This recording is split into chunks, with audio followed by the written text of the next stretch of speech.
আসসালামু আলাইকুম ওয়া রাহমাতুল্লাহি ওয়া বারাকাতুহু।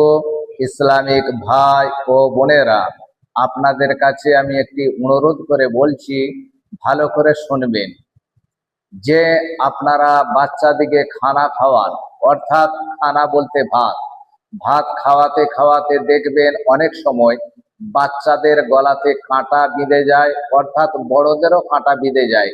আল্লাহ রাব্বুল আলামিন কুরআনুল কারিমে একটি দোয়া দিয়েছেন, সেই দোয়াটি পড়ুন। সেই দোয়াটি হলো এই, ফালাউলা ইজা বালাগাতিল হুলকুম। এই দোয়াটি পড়লে আল্লাহর রহমতে গলার কাঁটা নেমে যাবে। অর্থাৎ দোয়াটি আমল করার চেষ্টা করবেন। আমার মা ও বোনেরা, বাচ্চাদিকে খানা খাওয়াতে খাওয়াতে, অর্থাৎ ভাত খাওয়াচ্ছেন, মাছ দিয়ে ভাত খাওয়াচ্ছেন, মাছের কাঁটা কিন্তু বাচ্চাদের গলাতে বিঁধে গেল, কিংবা অনেক সময় বড়দেরও বিঁধে যায়।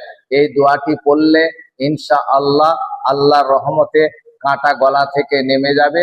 দোয়াটি ফালাউলা ইজা বালাগাতিল হুলকুম, আল্লাহর রহমতে গলার কাঁটা ইনশা আল্লাহ নেমে যাবে। আসসালামু আলাইকুম ওয়া রাহমাতুল্লাহি ওয়া বারাকাতুহু।